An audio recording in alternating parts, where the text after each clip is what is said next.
Welcome to Working for Women, the Independent Women's Forum podcast, where we are changing the conversation about women and public policy for the better.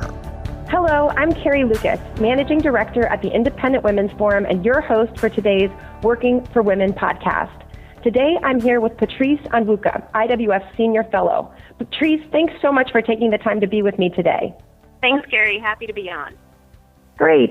Well, you recently wrote a piece in the New Boston Post about some of the challenges that are facing students who are starting college this fall. And it's not just getting settled and adjusting to college life or keeping up with classes. It's financing their education. Can you give our listeners a little insight into just how much students are borrowing these days? What are some of the financial challenges that students have to confront on college? Absolutely. So, young people who are starting college this fall, it's no longer going to be the case that you can work your way through college. You're going to have to, in most instances, take out student financing, so student loans, to be able to pay for your education. And, while in the past, in previous decades, you might have taken out $10,000 worth of debt, but today, on average, the class of 2016, the average student who graduated with debt had about $35,000 worth of debt. I mean, we're talking about a down payment for a house when you're ready to settle down and buy a home. And so, that's fine. The cost of tuition is extremely high, but then there are also the cost of living on campus, buying books. The totality of getting a higher education today is completely unaffordable. It's skyrocketed, and we have to figure out how we can tackle this for every American family. Yeah, it is. It's amazing looking at some of the numbers when you look at how much college costs. Even at public colleges, a year at college is costing, $30,000, $40,000, even $50,000 when everything's included. Why, or just any insight into why college is getting just so expensive? Yeah, so let's look back about maybe 20, 30 years ago. And what we've seen is there's been an increase in the cost of college because, Washington has started to step into public financing for higher education. We especially saw this over the past, let's say, decade. To give you some context, student lending grew from about $53 billion to $120 billion from 2001 to 2012. And the majority of that, 90% of that, is coming from the federal financing. So you're talking about federal loans, whether that's subsidized or unsubsidized, as well as aid programs. That's a substantial amount of money. We're seeing the cost of college grow faster than, gas, food, just regular everyday expenses that have increased. And that puts a severe weight on the shoulders of a young person who's going to be starting out in life when they have to repay that debt. It also puts a burden on families when they have to figure out how are we going to get to pay for our young person who's going to go to college. Yeah, it's really interesting because in so many other service areas, we're seeing prices come down and things are becoming more affordable over time. Where it's something must be going wrong. And it's interesting, as you mentioned, the amount of federal aid and kind of this idea that I think those are always sold to the public as helping bring the cost of college down. So it's kind of ironic if these greater subsidies are instead contributing to the rise in tuition prices. I feel like that's the kind of suggests what some of the answers. One of the ways to start solving this problem might be getting government to stop doing some of these things that make it so easy for colleges to increase tuition. What is it? What do you think? What are the kind of public policies that we should be pushing for in order to help make college more affordable again? Well, you put your finger on it, Carrie. We're talking about competition, and right now, because of federal financing, colleges, they have no reason whatsoever to control their costs or to deliver, quality education at a good price to young people. For every single dollar of federal aid that a college or a university receives, they're going to increase their tuition cost another 55 to 65 cents. That's ridiculous. That's like saying, for every time you pay your utility $1, they're going to then increase their cost to you or their bill to you another 55 to 65 cents. We would be screaming for that. But because it seems like, all this money is coming from the big federal hole, it's hard to, wrap our minds around just how much money we're spending. Now, when we look at solutions, though, I think we really need to think about how do we introduce or reintroduce competition into higher education. Starting with high school, let's stop with this idea that a 4-year degree is the best solution or path to success for every student. I mean, honestly, that's honestly a one-size-fits-all policy that ignores the individual abilities and aptitudes and interests of every high school student. So now let's take that off the table. If every student doesn't have to have a 4-year degree, well, now let's see how can we ensure that young people are prepared and educated to find work in this economy? Well, then let's change what it means to be prepared and educated.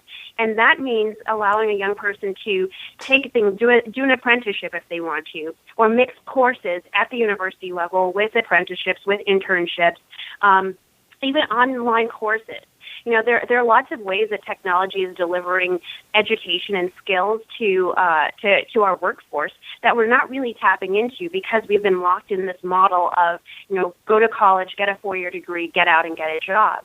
And so a big policy solution really that's floating is accreditation reform. And that sounds really, it sounds big and wonky to understand, but it's really simple. It's in essence allowing states to decide, who can be accredited, for a young person to then take their federal aid and go and pursue whatever they're interested in learning. So, for example, if a student wanted to take an apprenticeship for 1 year and then take a year's worth of college courses and take a year's worth of online courses, they could do that together, bundle all of that, and now they have an education that actually prepares them for, the career in coding that they may want to do once they finish up with their formal training. But it's this idea of, introducing more competition, allowing for online universities and online courses, allowing for young people to test out of some of those lower level college credits that, you're not really learning anything from, but you still have to pay for the credits, and that just goes into the university's pockets. So the more we start to talk about competition and break this idea of what it takes to become an educated student, to really turn it into what it takes to become a well-rounded student who has the skills they need for the job they want, then we can start to talk about bringing down the cost of college and higher education in general. That it seems like such common sense, and it's interesting. I feel like there's a lot of, you've talked about a lot of great policy solutions, and I think part of it is also having a conversation like this, because I think there are a lot of parents out there, and I consider myself, I've got 5 kids, and when I think in my mind, I do have this image of them all going off to college and me dropping them off at a dorm when they're 18. But in some ways, you think about so many things that you end up paying for in college aren't about education at all, and it's really silly to, we don't all need to be, people lament this idea of how much money is wasted on football programs. Well, you know what? Maybe we all shouldn't be sending our kids to places where they're spending so much money on the kind of accoutrements of college life rather than education. That alone, just changing that mentality, could bring, could have a big impact on, we need to start thinking outside of the box about what it means to be an educated person, and just checking that college box. I know one of the saddest statistics is that kids often don't end up learning much at college at all. That when there's tests that I've taken of students in the beginning and at the end of college, and very little learning has happened. That's really a tragedy. Yeah, I mean, it is. And what I'm encouraged by is that at the $1.3 trillion worth of federal student loan debt that every Americans have today, I think it's a wake up call. Because now we're seeing this generation, and I'm a millennial, and like many of my colleagues, you're thinking, well, how can I save for a down payment on a house when I have a $500 student loan payment to repay? How can I decide to settle down and kind of strike out on my own when I have so much debt? And it's tied to a degree that I may not necessarily be using. So I think Americans are starting to wake up and realize that, wow, maybe college is not the best option for my daughter or my son. I don't think we're where we need to be, but I think we need to push policymakers and policy leaders, especially those who want to represent us and lead our nation, to think beyond what has traditionally always worked. And I don't want to get partisan with this, but let's think about what students are learning in colleges today. In the traditional liberal arts college, the ideas they should be exposed to, whether that's conservative, whether that's free market, whether that's, competition, they're not hearing those ideas. Why are we continuing to funnel students into universities and colleges where they're not learning they're not getting a balanced education, and then they're compounding debt on that, and then we kick them out into the real world and hope that they can float and land. And the ripple impacts on our economy are being felt. Home ownership is down among this generation. Marriage rates are down among this generation. So let's take a step back and think, okay, what is the best solution for the individual person rather than one size fits all, this is the best thing for everybody. Yeah, well, that's really, it's interesting. You are much closer to college life than I've been out for a long time now. I think that we should also be talking. You and I have been talking about talking to policymakers and then parents. But what is your kind of as we close this up? What would be your advice to the college students themselves? I mean, they have such young people are being told so often, kind of pushed towards this college, this one size fits all 4-year liberal arts style college. What would your advice be to the 18-year-old deciding what to do with themselves next year? Oh, absolutely. I would tell that 18-year-old, listen, it's fall right now. You haven't applied for colleges. Think about what you want to do. What gets you most excited? And if sitting in a room, learning about ideas that you have no interest in is not something that gets you excited, but maybe, writing code for a website or blogging about your latest skirt that you picked up at Forever 21, if that excites you, then think about what kind of career you can build in building a brand. That doesn't require a 4-year college degree. In fact, you could do a lot better if you just get out there and start building your own personal brand. And there are lots of communities, online, offline, that you can network with and find mentors, and then really begin to build the skills, get internships and apprenticeships that can get you where you need to go. Now, if you think, well, I love, Machiavelli, and I love reading about Kant, then, hey, maybe getting a politics degree is the right thing for you.